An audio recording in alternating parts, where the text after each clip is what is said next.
So we allow you to send emails to your sellers, and it could be multiple sellers. This is just to me for demonstration purposes, but you can add multiple sellers with their emails or family members that might be involved. And then once you've added an email, now we kick off the opportunity to send both daily updates and weekly recaps. So daily updates are sent every evening at a time that's chosen by you. The default is 7 p.m., but you could choose to send it at 6 p.m. or 8 p.m. or 5 p.m.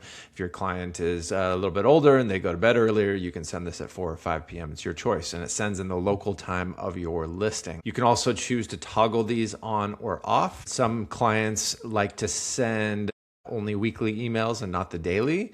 Others like to send the daily. What's nice about the daily is it's just going to be a very quick recap on anything that occurred that day. If nothing happens that day, we won't send the email. Examples of things that we will send are new showings that occurred or are scheduled, any feedback that comes in, or any fresh social media posts. So it gives them just a quick hit of things that happened today. The more important email is typically the weekly recap. These are things that most agents are doing every Monday morning, regardless. So we auto-generate a weekly email, and it's generated at 6 a.m. Local time, and you have the option to auto send these at 9 a.m.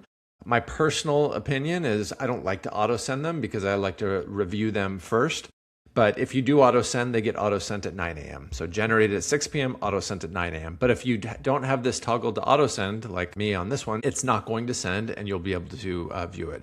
We also allow you to be blind CC'd on every email. That's an option. Now let's take a look at a weekly recap. So this is one that was sent to the client this past Monday.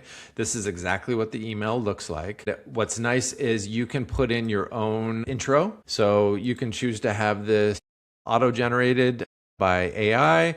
You could choose to have this blank, or you can type one in yourself. For me personally, I typed this in myself. It then gives a weekly overview of the listing statistics. So this was the opening week. If this were like the second week, it would just show you the changes week over week, provide the totals, but also the changes. And then there's a buyer feedback section. This buyer feedback section at the top is AI generated kind of summary, also editable. So if you don't like exactly what was generated, you can edit that. And then it puts in 3 or more, it's your choice, of buyer feedback that came in over the past week. Again, if you don't like this piece of buyer feedback, you can remove it and you can add a different one, completely configurable. And then there's a marketing section. So again, totally configurable to include whatever you want. I chose to include the magazine ad that we're going to be in. And then I chose the 2 social media posts that were boosted because those have the best metrics. And then I also chose to include the YouTube reel. You could include, if I didn't include Instagram stories or open house posts, but you could include that there. And then at the bottom, you have a link to view your report. And this just links directly back to the Seller Hub. Additionally, you can add your own sections to this.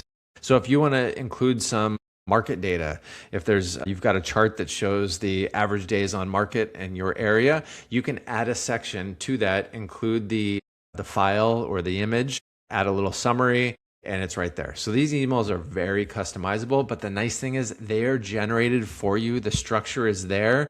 You can make it as custom or out of the box as you want, and you hit send and boom, it goes directly to your client.